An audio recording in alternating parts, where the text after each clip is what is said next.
Zootopia 2, huh?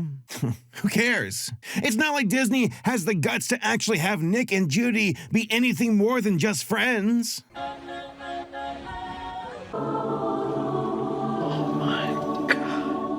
Well, folks, it took nearly 10 years, but we finally got a sequel for Zootopia. And it is killing it at the box office. Behold, the unbridled power of anthropomorphic characters. I'm not joking. Animal characters have universal appeal, and the Chinese in particular are loving it. This film will most likely make over $1 billion at the box office. And it's also a critical hit. Yeah, see, Disney? That's more like it. Moana 2? Ha! Scoff at you. But what are my thoughts about Zootopia 2?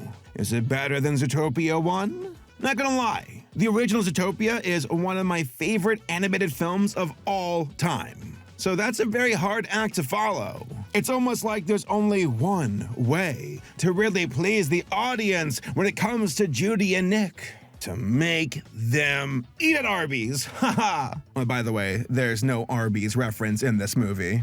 Or abortion. I feel bad for folks who have no idea what I'm talking about. Arby's? Abortion? What? Trust me, consider yourself lucky. Though Nick and Judy do go undercover as parents. Foreshadowing?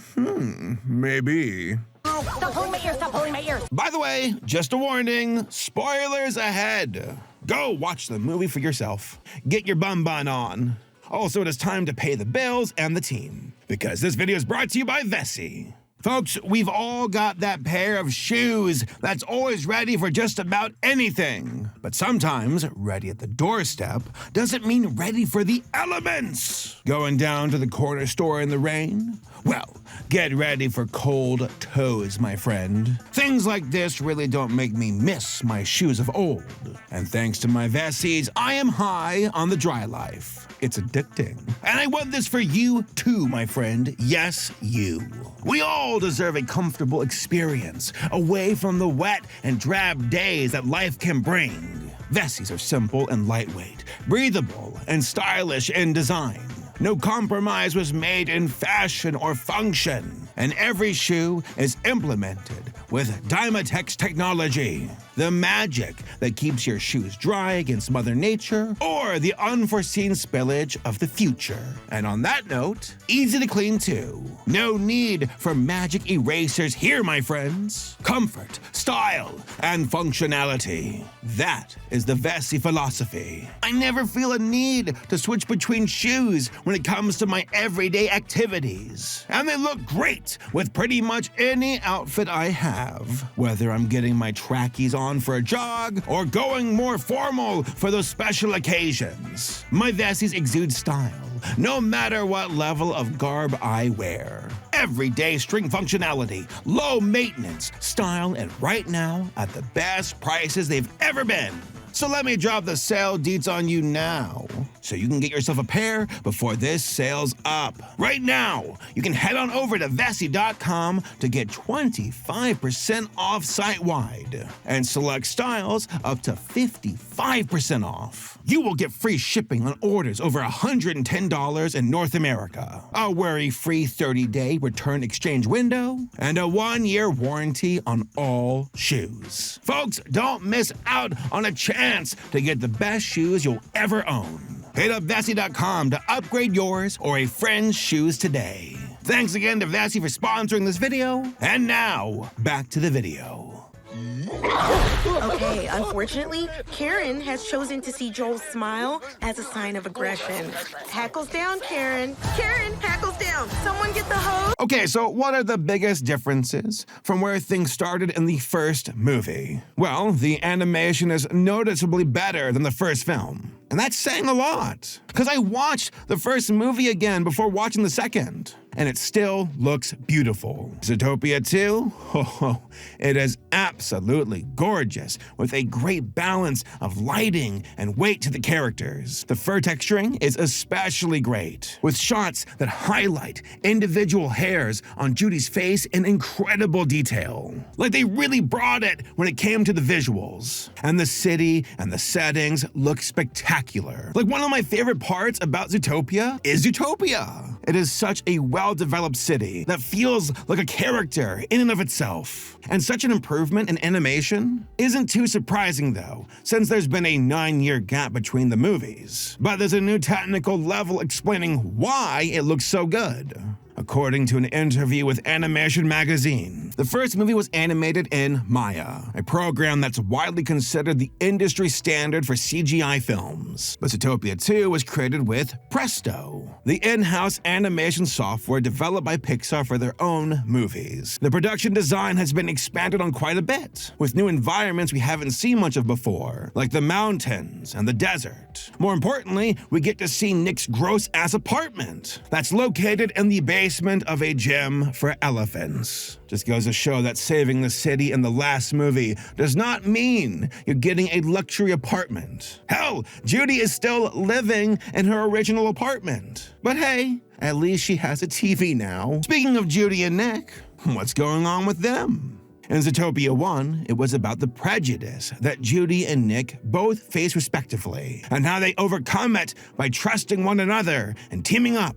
In Zootopia 2, it's a week after the events of the first movie, and Nick and Judy are partners. Haha, wink wink, nudge nudge, bump bump. They're rebellious cops who don't play by the rules and go on crazy police chases. After causing a scene and some serious property damage, Chief Bogo threatens to break up their partnership unless they go to partner therapy together. Now, there's a lot of hints at a potential romantic partnership, but the movie is basically teasing the audience at a certain point by not being totally direct with it. Like, the movie knows what it's doing when it comes to Nick and Judy, and the will they, won't they energy. However, their biggest divide happens when they're at odds with how to help Gary the Snake. A snake intent on setting the record straight for what happened to all of the reptiles in Zootopia. Conflict drives a wedge between Nick and Judy, first emotionally and later physically, when they're separated trying to solve the mystery. Judy is the eternal optimist who always wants to do the right thing, no matter how dangerous it is. She's open-minded and understanding, which benefits her when it comes to making new allies, like Gary the Snake or Nibbles Maplestick, a conspiracy theorist beaver with a network connection to reptiles, and possibly the representative for Buc-ee's. But this also makes her more susceptible to being manipulated without realizing it. Judy wants to believe the best in everybody, but sometimes she needs Nick's cynicism to bring her back down to reality. Meanwhile, Nick's casual acceptance of "that's just the way things are" comes back to bite him more often than not. This starts off as him offending other animals outside of the city, especially when it comes to amphibious mammals. This attitude gradually warps into his refusal to challenge hostile authority figures out of self-preservation. He has the opposite arc that Judy had in the original movie. Nick doesn't just become less jaded, he becomes less complacent and stands up to others by doing the right thing, even when it's difficult. Again, excellent character chemistry that is 100% the backbone of the movie. And the third act, Nick and Judy are finally reunited, with both of them eager to patch things up. Relieved to find each other alive, they embrace and launch into an emotional outpour, just opening up about everything all at once. My theater loved this scene, and so did I. Just two characters who are trying to be as honest as they can with one another because they truly love each other. The entire film in general has a great sense of humor, lots of laughs, and just a sillier tone in general, but not to the point where it hurts the movie. There's also still a lot of solid banter jokes you'd expect between Nick and Judy as buddy cops, but they really focused on incorporating more physical comedy this time around. Puns, more sight gags, more Nick getting smacked around like a piñata, and lots of callbacks to the original movie. Mr. Big, Flash the Sloth, and also Bellwether, who is like a Hannibal Lecter type in this movie.